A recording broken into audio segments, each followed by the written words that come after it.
To give you an idea of this tape, let's begin by taking a fresh look at the 3 B's of rowing: the blade, the boat, and the body. First, the blade.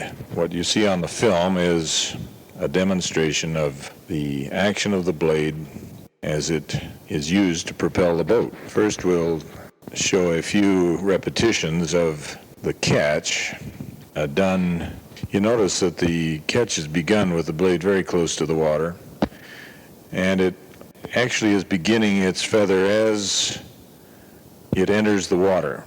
Now you'll notice the ease with which the blade enters the water. There's no vicious attempt to strike at the water, no radical vertical motion up and down getting into the water, no excess energy being expended. Now the next few shots show the release, showing the ease with which the blade is removed from the water. Again, very little vertical motion. The blade, when it's properly feathered, is actually turning as it appears from the water. The purpose of this being to keep the pressure which propels the boat effective as long during the portion of the stroke where the oarsman is able to propel the boat. There's no time on the drive taken up by waving the blade around in the air. Hopefully on this tape we'll have some shots that will demonstrate this better. Ideally done, the release will expose the blade actually moving toward the bow of the boat again. The propelling force is maintained throughout the drive, no waste of energy or time. Now, sometimes on these strokes you'll see a perfect one done. One must remember that as soon as they stop pulling on the oar, it will begin to appear above the water. Therefore, the aim is to begin the recovery while still pulling on the oar. And the blade actually rolls. The lower part of the blade actually is continuing the drive as the upper part begins to roll over toward the stern. Now here again we find a minimum of vertical motion to lessen as much as possible the reactions onto the boat which force the boat to bounce up and down. You'll notice how close to the water the blade is kept on the recovery. In these pictures the water is quite flat. In rowing in rougher water, one is controlled by the touch of the blades on the tops of the waves. And actually this style of rowing is a much easier one, a more effective one in rough water than any other approach. Now as one watches these films of the hands, he notices how very little motion of the wrists are required. Everyone knows that the wrists are the weakest part of our body, and one has to approach this sport thinking of protecting those weak links as much as possible by avoiding stressing them more than is necessary. Properly done, this stroke is greatly aided by the water itself in turning the blade at the release and at the catch. Timed properly, the push away of the hands causes the water to push against the back of the blade and lay it over as the recovery is begun. Now, one of the biggest concerns in applying power to a boat to move it is to keep the vertical motions and therefore the vertical reactions of the boat to these motions to a minimum. The changing water line is one of the greatest enemies to speed in a rowing boat that there is, and so the rowing has to be approached with this in mind. Now the shots here of the catch looking at the stern of the boat indicate the effect of the reverse thrust of the legs against the flow of the boat, and also by improper rowing, the bouncing effect of the weight of the body and the up and down movement of the oar handles is translated to a bouncing motion at the stern of the boat. Once again, obviously an enemy of speed and something to be avoided at all cost in the application of power to the boat. Now this becomes less visible as one goes through rough water, but one of the greatest keys to whether or not one's boat is moving well is to keep an eye on the stern of the boat to see whether it's bouncing shaking from side to side or moving in a jerky manner. Now, as we look at the picture in the middle distance of the sculler rowing a complete stroke, notice how very little vertical motion you'll see in the body of the oarsman first, and then look at the boat and see how little bouncing is visible, something to be aimed for always. One of the dangers or one of the misconceptions in oarsmen's minds is that he is moving the oar through the water.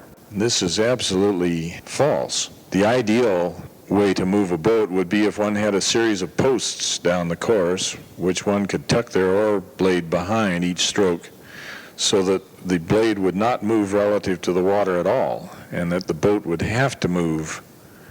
There is, of course, a certain amount of slippage as one drives the oar through the stroke, but the idea is to get the oar planted firmly in the water in such a way that this slippage is kept to a minimum, and that all the motion, all the effort is translated into movement of the boat. Now, there's no way this can be done if the oars are waving around in the air before the catch. The blades have to be down as close to the water as possible, and the most effective way of doing this is to keep the blade feathered until the instant that the legs apply the pressure. As the lower edge of the blade catches the water, it's almost automatically turned to a pulling position as the pressure of the legs continues.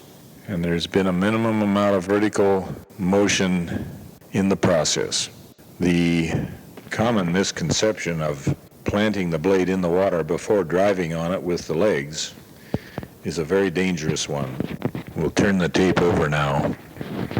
Proper leg drive is to have the blade tight to the water so that the initial blade movement is caused by the legs. There simply isn't enough time to accomplish this in a normal rowing stroke. The proper concept, as one of the old-time professional scullers expressed it, was to attack the stroke like a snake, remembering always that the blades must be close to the water, so there's as little loss between the beginning of the leg drive and the full lockup of the blade in the water. Another thing to watch for is in making sure that one takes a full stroke. One of the dangers is in chopping the stroke off before it's ready to come out of the water, especially in rowing where the boats are moving quite a bit faster than in a single sculler, for instance. People get worried because they're afraid they'll get caught at the finish and tend to jerk their oar handle away from their body too soon. The same thing will be seen in sculling, where people actually end the stroke with their hands still in front of them. We have a sample here of a very good little woman sculler who does many things very nicely, but as you watch her complete stroke here, you'll see that her hands release the oars while they're still almost over her thighs. One of the most powerful parts of the stroke is right at the portion of the stroke where the legs have completed their downward motion and the body has completed its prying motion through the drive. The tendency is for a lot of people to think that that's the end of the stroke and busily get their hands away preparing for the next stroke. Actually, the squeeze through, which can be considered to be a follow through, is a great source of movement for the boat. We tend to forget that once the body ceases its swing, there is still some motion to be got by the rotating of the shoulders as the arms squeeze in. If one remembers that the legs have ceased their reverse thrust, which tends to slow the boat down, here is a portion of the stroke where there's nothing stopping the boat, and anything gained here is gravy. So a lot of work should be done on seeing how far through one can squeeze the blade before bounding out for the next stroke. Now we'll see some shots here taken from the stern with the man in the light blue sweatsuit. You'll notice how close to the water his blades remain. Now there'll be a few strokes here where it's almost perfect. There tends to be a little bit too much backsplash at the beginning here, but every now and then you'll see an example, particularly on the far blade where you have the best view, of how the blade sneaks into the water because of the drive of the legs. There's no putting the blade in and then driving on it. It's driven into the water. And the water is helping to square the blade so that while there is a certain amount of loss, it's minimum, far less than if one waves the blade around the air first before planting it in the water. Now here with the man in the blue cap, we'll see another example of some pretty good sculling. The far blade, the catch, is being done very nicely. We don't get a good view of the release. That was a good release there. The blade, once again, ideally, should not be visible until it is headed back to the stern, to the bow of the boat. I said that wrong. And look at the absolute minimum of vertical motion of the body, the hands, the sense of ease at the release rather than a pounding struggle to get the oar out of the water. Now we'll take a look at some shots of the action of the bow of the boat relative to the water. You notice that just at the catch there tends to be a hesitation of the boat, which we call stern check. The whole idea in rowing is to achieve such a style that checking is kept at a minimum. One will notice that as the sculler attempts to do a bad catch, it is directly translated into a negative action at the bow. The other attempt, of course, in sculling is to keep the boat riding as high out of the water as its design allows.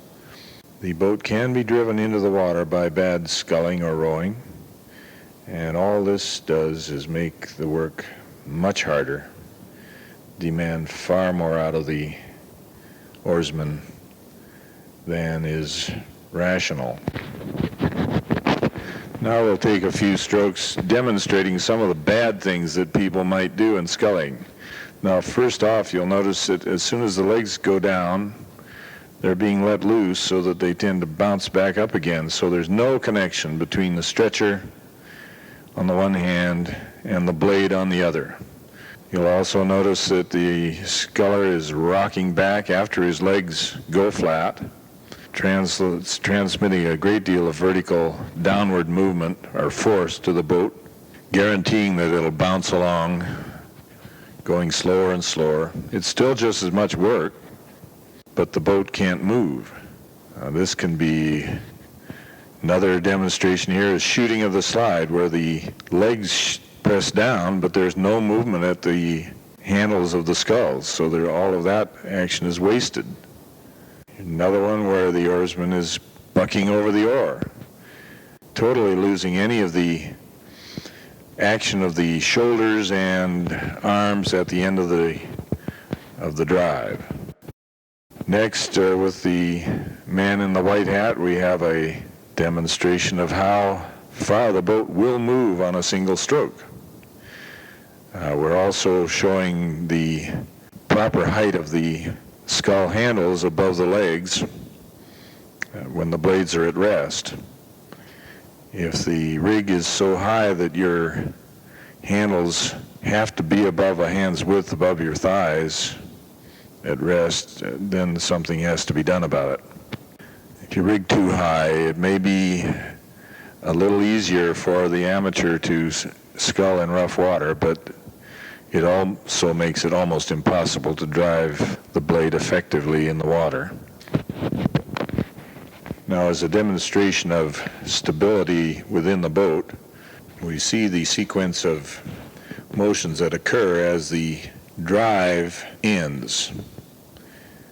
While the pressure is actually still on the oars, the hands begin to rotate the blade and then immediately spring away to full extension, followed by the swing of the back out to virtually full angle, ready then for the legs to come up, allowing the oarsman to slide down the slide in a relaxed, stable position, preparing for the next stroke. This almost assures that the body will not bounce into the stern immediately prior to the next catch, and maintains a perfectly stable action throughout the recovery. Now we look at some other portions of the stroke. Here is a demonstration of the extent to which one pulled the sculls past the body. And then as one comes out over the beginning of the recovery, one notices how one hand leads in front of the other and one hand is slightly above the other. To try to maintain one hand directly over the other in sculling would be asking for trouble, because it's so easy in rough water for a blade to hit a wave and one scull handle will knock the other hand off, and there's lots of trouble from that. Now, as we watch the completion of the recovery, notice how relaxed the hands are on the handles. Notice that the arms, forearms, wrists, and hands maintain a direct fore and aft attitude, and the skull handles rotate through their arc independent of the hands. Hands are totally relaxed. They're only kept curled around the skull to keep control in case one or other of the blades hits a wave. One of the most vital parts of sculling is learning how to be relaxed during the period when one can relax, which is in the latter part of the recovery and up toward the next catch. As we go through a complete stroke, you'll notice the total relaxation during the recovery. Now, with this demonstration of the catch, notice how there's no change in the body angle as the blade is driven in by the legs. The only motion is the motion of the whole mechanism by the drive of the legs. There's no motion in any respect before the legs initiate the catch. Now we have a demonstration here of sculling underwater in an attempt to show what little motion there is, which will move that boat sideways. Obviously there could be something done there that would be a little more dramatic, but the action underwater of the blade is what's trying to be demonstrated. I think the lesson to be learned here is how little action is needed to have an effect and how natural the action is. If we can translate that natural action to the propelling of a boat, then we have come as near to what nature acts like. In nature, there are no waste motions.